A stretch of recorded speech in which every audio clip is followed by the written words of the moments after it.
दोस्तों, अगर आज मैं कुछ गलत अगर कह दूं तो मुझे माफ करना, क्योंकि आज बहुत कुछ मैं कहने वाला हूं, बहुत कुछ मैं बोलने वाला हूं। देखिए, धर्मेंद्र प्रधान ने इस्तीफा नहीं दिया, जनता सड़कों पर थी और फिर भी एक इस्तीफा नहीं दिया गया, नैतिकता के नाते पर भी इस्तीफा नहीं दिया गया। प्रधानमंत्री मोदी जब से प्रधानमंत्री बने हैं तब से लेकर आज तक ये कितनी बार हुआ है कि नेताओं से इस्तीफे मांगे गए हैं, लेकिन नेताओं ने इस्तीफे नहीं दिए हैं। लेकिन इससे पहले जब कांग्रेस की गवर्नमेंट थी उस समय बहुत से नेताओं ने इस्तीफे दिए, रेजिग्नेशन दिए। तो क्या इस्तीफा देना एक सॉल्यूशन है या इस्तीफा नहीं देना एक सॉल्यूशन है?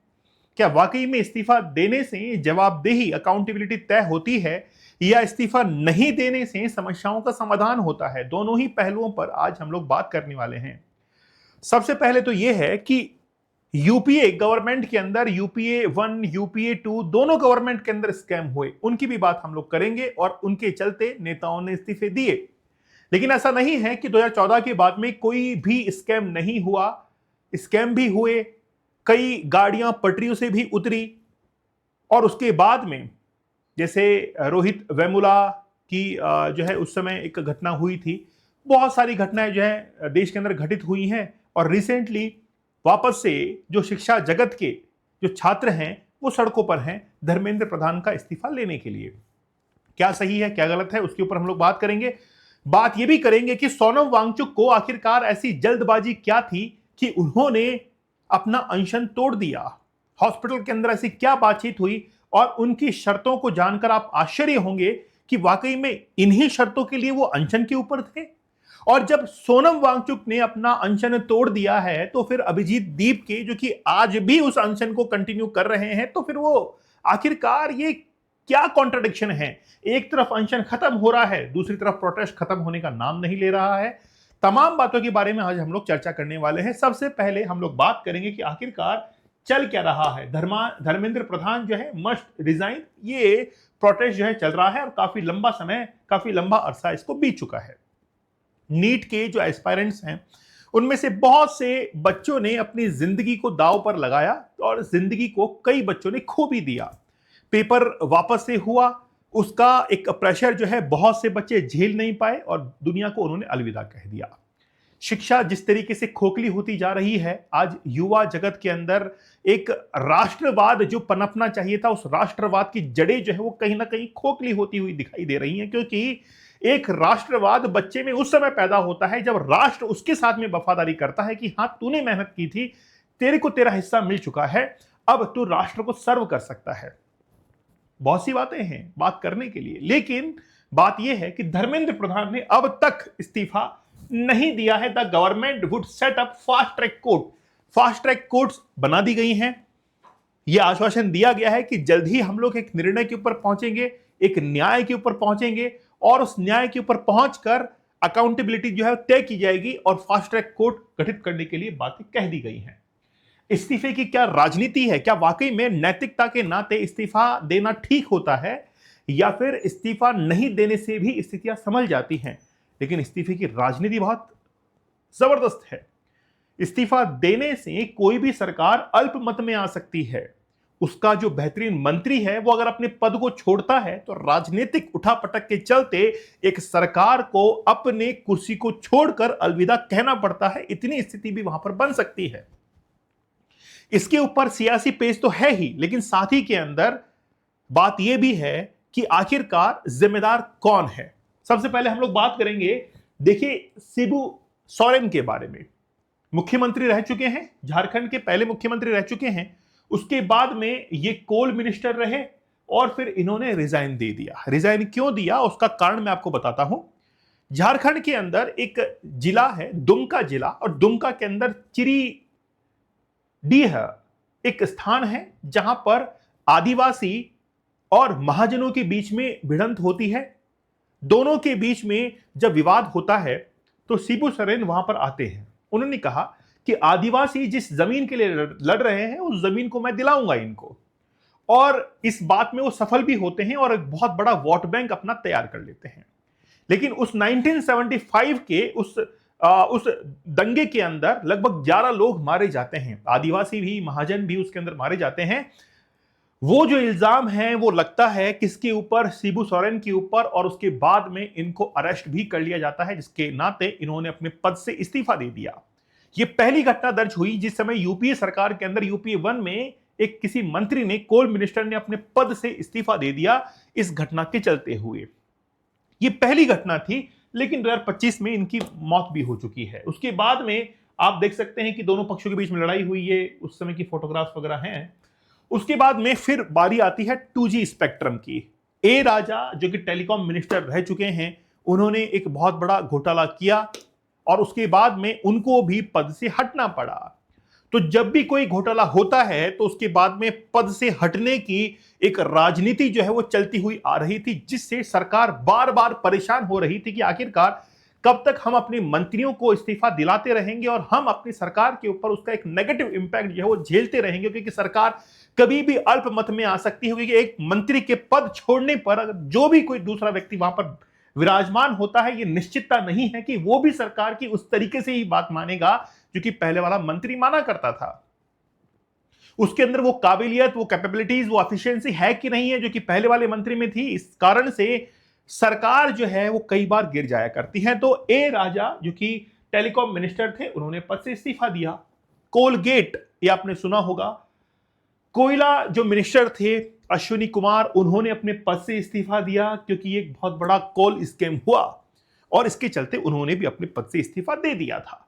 ये बहुत सारे ऐसे इस्तीफे रहे हैं, ये केवल मैंने आपको एक उदाहरण प्रस्तुत किए हैं। इसके अलावा बहुत सारे ऐसे उदाहरण हैं जो कि किसी भी हत्याकांड या किसी भी स्कैम होने के बाद अपने पद से इस्तीफा छोड़ते हैं, क्योंकि जनता ये डिमांड करती है कि इनका इस्तीफा दिला दो, समस्या समाधान जो है वो हो जाएंगी।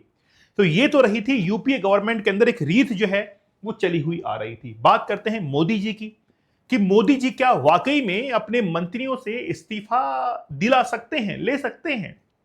मोदी जी के कार्यकाल के अंदर कई बार जो ट्रेन है वो पटरियों से उतरी हैं। अश्विनी वैष्णव वगैरह, उनसे बहुत से इस्तीफे जो है वो मांगे गए, लेकिन इस्तीफे नहीं दिए गए।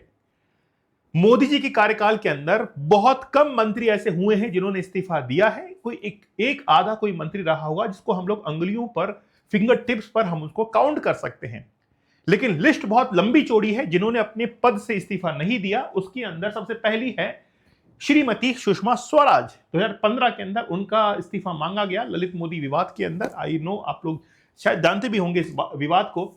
सुषमा स्वराज, क्योंकि उन्होंने अपने पद से इस्तीफा नहीं दिया, मानवीय आधार पर उनसे इस्तीफा मांगा गया, इस्तीफा नहीं दिया। स्मृति ईरानी 2016 के अंदर, रोहित वेमुला जिसके हम लोग पहले बात कर रहे थे, दलित राजनीति उस समय हुई थी, फिर भी इन्होंने अपने पद से इस्तीफा नहीं दिया। निर्मला सीतारमण 2018-19 के अंदर राफेल जो विवाद था उसके चलते इनसे इस्तीफा मांगा गया, फिर भी इन्होंने इस्तीफा नहीं दिया। रविशंकर प्रसाद 2021 के अंदर पेगासस जो कि इजराइल का एक जासूसी पूरा का पूरा जाल था, है ना, पूरा का पूरा सॉफ्टवेयर था, उसके चलते रवि प्रसाद उनके ऊपर इल्जाम लगे, लेकिन फिर भी उन्होंने इस्तीफा नहीं दिया। अजय मिश्रा टैनी, लखीमपुर खेरी हिंसा का आपको घटना पता होगी, इन्होंने भी इस्तीफा नहीं दिया। अश्विनी वैष्णव, बालासोर रेल हादसा हुआ था, फिर भी इन्होंने इस्तीफा नहीं दिया। धर्मेंद्र प्रधान जो कि अभी प्रधान बने हुए हैं, वो भी अपने पद से इस्तीफा नहीं दे रहे हैं। जिन्होंने इस्तीफा दिया उस समय क्या हुआ वो सुनिए। एक्चुअली में जब भी कोई मंत्री इस्तीफा देता है तो एक राजनीतिक दबाव बनना शुरू होता है, एक अकाउंटेबिलिटी निर्धारित होती है कि वाकई में अगर सरकार कुछ ऐसा करती है तो एक मंत्री के इस्तीफे से सरकार उनकी जा सकती है, अल्पमत में आकर वो वहां से रवाना हो सकती है। साथ ही के अंदर जब भी किसी मंत्री की इस्तीफे की बात होती है तो वो मंत्री भी बड़ा सजग हो जाता है कि यार आगे आने वाले समय के अंदर मुझे बड़ा अच्छा काम करना है, तो आगे वालों के लिए एक एग्जाम्पल सेट हो जाता है कि यार पहले वाले मंत्री ने ये सब कुछ किया जिसके चलते उसको इस्तीफा देना पड़ा, मैं ऐसा काम नहीं करूंगा और मुझे कोई इस्तीफा नहीं देना है। इसलिए एक अकाउंटेबिलिटी तय होती है। लेकिन बात सोचने वाली यह है कि अकाउंटेबिलिटी आखिरकार बाद में ही निर्धारित क्यों होती है, पहले निर्धारित क्यों नहीं होती? आखिरकार इसको ऑन डॉक्यूमेंट क्यों नहीं कर दिया जाता कि जिस भी मंत्री के कार्यकाल के अंदर ऐसी कोई हत्याकांड, ऐसा कुछ भी कोई वाद विवाद होता है या इतनी बड़ी कोई घटना होती है तो उस मंत्री का इस्तीफा पहले लिया जाएगा। इस अकाउंटेबिलिटी को पहले ही तय कर दे। सरकार ये कह दे कि अगर हमने जो मंत्री बनाया, शपथ जब लेते हैं, ओथ लेते हैं, उस समय ही डिक्लेयर कर दे कि मेरे कार्यकाल के अंदर अगर ऐसा कोई बड़ा घटना होती है जिसको प्रूव कर दिया जाता है कि मेरे कार्यकाल में ही ऐसा हुआ है, कोई इल्जाम नहीं, प्रूवन होना चाहिए, तो मैं अपने पद से इस्तीफा दे दूंगा। तो ये अकाउंटेबिलिटी पहले ही तय हो जाए। इससे जनता आश्वस्त हो जाती है कि हाँ यार वाकई में सही काम करेगा, जनता के अंदर एक विश्वास होता है। तो ये तो रही इस्तीफे की बात। इस्तीफा होने से ये सब कुछ होता है। बात है इस्तीफा नहीं होने पर क्या होता है।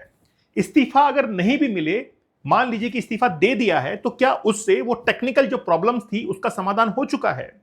क्या मुझे बताइए कि अगर आज धर्मेंद्र प्रधान इस्तीफा दे दें, मैं अब दूसरे पक्ष के बारे में बात कर रहा हूं, अगर आज धर्मेंद्र प्रधान इस्तीफा दे दे तो क्या वाकई में ये क्या इसका एश्योर है कि अगली बार नीट पेपर लीक नहीं होगा? इसका मतलब है कि धर्मेंद्र प्रधान के इस्तीफा देने से कुछ नहीं होगा, वो जो सिस्टम है उसको दुरुस्त करना पड़ेगा। आखिरकार वो सिस्टम दुरुस्त कैसे हो सकता है?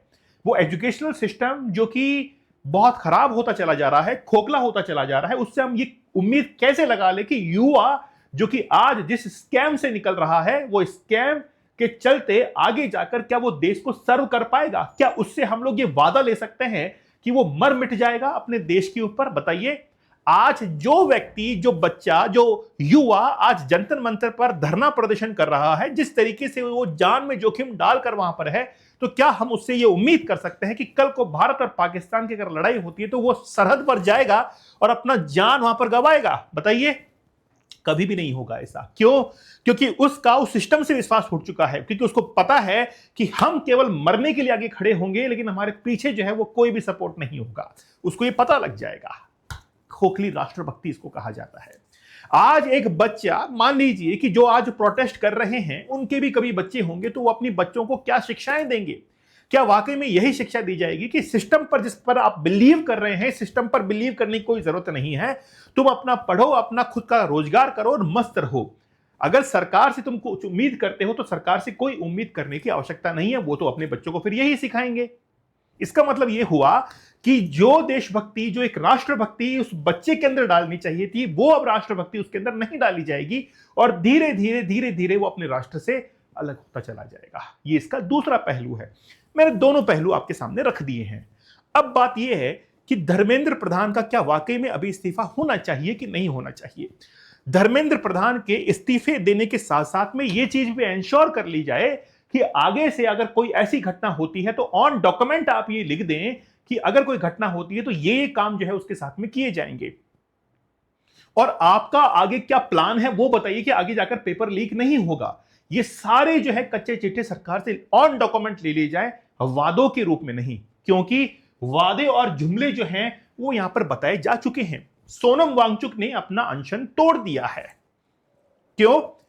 कुछ शर्तों के नाते, जबकि शर्त तो यह थी कि धर्मेंद्र प्रधान इस्तीफा देंगे। और क्या धर्मेंद्र प्रधान इस्तीफा दे चुके हैं? नहीं, लेकिन यहां पर अनशन टूट चुका है। यहां पर वो अनशन जो है वो टूट चुका है। खैर वो मुद्दा अलग है ना, वो मुद्दा अलग है कि ये क्या कर रहे हैं अपने जीवन के अंदर, लेकिन इतना जल्दी भी नहीं होना चाहिए था। कुछ थोड़ा इंतजार जो है वो करना चाहिए था। केवल वादों पर ही तो चर्चा चल रही थी। लद्दाख की जब बात थी कि छठी अनुसूची में शामिल किया जाएगा, सरकार ने, जब आपको पता था कि सरकार ने पहले भी वादा पूरा नहीं किया है और आप जो है उसी वादे के ऊपर वापस से आ चुके हैं। पहला वादा यह किया सरकार ने कि प्रदर्शनकारियों पर कार्रवाई नहीं करने का भरोसा। वेरी गुड, पहला जुमला। दूसरा कि पेपर लीक और परीक्षा सुधार पर संसद में चर्चा होगी। चर्चा होगी, क्या करेंगे उस चर्चा का? क्या वाकई में कोई कानून बनेगा? तीसरा यह है कि प्रभावित परिवारों को मुआवजे पर सरकार सकारात्मक रुख। तो ये सोनम वांगचुक की एक ये कह सकते हैं कि उन्होंने खुद ने नहीं कहा है, लेकिन ये एक ऐसा है कि इन्हीं शर्तों के ऊपर हो सकता है कि ये समझौता हुआ होगा और अनशन टूटा होगा। ये एक संभावनाएं जो है वो व्यक्त की गई हैं, क्योंकि एक ऑन प्रूवन ऑन रिकॉर्ड जो है ऐसा तो कुछ भी नहीं हुआ है कि क्या समझौता हुआ है, क्या शर्तें हुई हैं, ऐसा कुछ भी नहीं हुआ है। ठीक है, तो लद्दाख को छठी अनुसूची में शामिल किए जाने का जो वादा था सरकार ने पहले भी किया था। आपके ऊपर जो केसेस लगे हुए थे उसके तहत आप जेल में भी जा चुके थे। देशद्रोह के केस आपके ऊपर लगे। आप लद्दाख से दिल्ली मार्च पैदल चल के आ रहे हैं लद्दाख को छठी अनुसूची में शामिल करने के लिए, और सरकार ने वादा किया कि हम करेंगे और ऊपर से आपको जेल में डाल दिया। फिर से उसी वादे के ऊपर आज आपने अनशन तोड़ दिया। लगता है कि अब कुछ ज्यादा ही हो रहा है। जनता अभी भी सड़कों पर है, जनता जो लोग हैं, जो स्टूडेंट्स हैं, वो अभी भी सड़कों के ऊपर हैं। तो ये जो पूरी है वो केवल क्या इस्तीफे की राजनीति थी? ये जनता जो सड़कों के ऊपर बैठी हुई है, आप देख सकते हैं कि वहां पर एक व्यक्ति ने पिज्जा जो है वो ऑर्डर किए, उसका बिल देखिए 64,650 रुपए का है। जो लोग, जो बच्चे वहां पर हैं, उनके लिए खाना पीना सब कुछ पहुंच रहा है। उनका ये कहना है कि खाना इतना हमारे लिए ऑर्डर हो चुका है कि हम लोग उसको खत्म भी नहीं कर पा रहे हैं, इतने लोग सहयोग के अंदर हैं।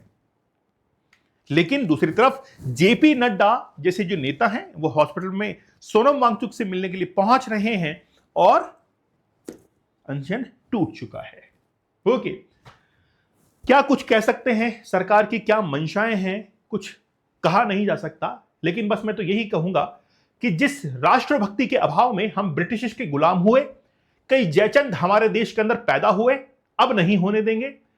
और साथ ही के अंदर यह बात भी है, जिस राष्ट्रवाद को लेकर आज सरहद के ऊपर एक जवान लड़ता है, उस कॉन्फिडेंस के साथ में, उस आत्मविश्वास के साथ में, उस आत्मविश्वास को बनाए रखना। कहीं राजनीति के अंदर इन युवाओं के सपनों को कुचलते हुए आप देश के लोकतंत्र को मत कुचल दीजिएगा। अगर एक बार कुचल गया, उठने में बड़ी मुश्किल होगी। आप खुद एक तुलनात्मक रूप से अध्ययन कर सकते हैं कि 2049 के अंदर, सॉरी माफ कीजिएगा, 1949 के अंदर जब चाइना आजाद हुआ और 2049 में वो अपने 100 वर्ष पूरे कर लेगा, और भारत 1947 में आजाद हुआ, 2047 में भारत भी जो है वो अपने 100 वर्ष पूरे कर लेगा अपनी आजादी के, तो कौन कहां खड़ा होगा? सवाल ये है। हम शिक्षा में कहां होंगे, हम टेक्नोलॉजी में कहां होंगे? कंपैरिजन बाद का छोड़िए, आज का देख लीजिए कि आज कहां खड़े हैं। दोनों की जनसंख्या लगभग इक्वल है।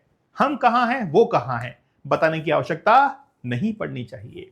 आप खुद समझदार हैं, अपना निर्णय लेने के अंदर सक्षम हैं, स्वतंत्र हैं। आप अपना निर्णय लीजिए जो भी आप लेना चाहते हैं। लेकिन इस्तीफे के ऊपर राजनीति जो है वो चलती हुई आती है। इस्तीफा नैतिकता के नाते होना चाहिए, है ना? नैतिकता के नाते इस्तीफे जो है वो होने चाहिए, क्योंकि बहुत से ऐसे मुख्यमंत्री भी हुए हैं। मैं राजस्थान से बिलोंग करता हूं, राजस्थान के अंदर भी शिवचरण माथुर, जिन्होंने नैतिकता के नाते इस्तीफा दिया। जो भी कोई कारण रहा हो, हम उसमें नहीं जाना चाहते, लेकिन इस्तीफे जो है नैतिकता के नाते, कि यार वाकई में मेरे रहते हुए ऐसा काम हुआ है, मुझे ऐसा नहीं करना है। ऐसे पहले भी कई मंत्री हो चुके हैं। आपकी क्या राय है, मुझे आप लोग कमेंट सेक्शन में जरूर बताइएगा। इससे पहले हमने कई चैलेंज लिए हैं, ठीक है? टेलीग्राम चैनल दीपक इंद्रा ऑफिशियल पर आप जरूर ज्वाइन कर लीजिएगा। तो मिलते हैं आप लोगों से नेक्स्ट सेशन के अंदर, तब तक धन्यवाद, थैंक यू, जय हिंद।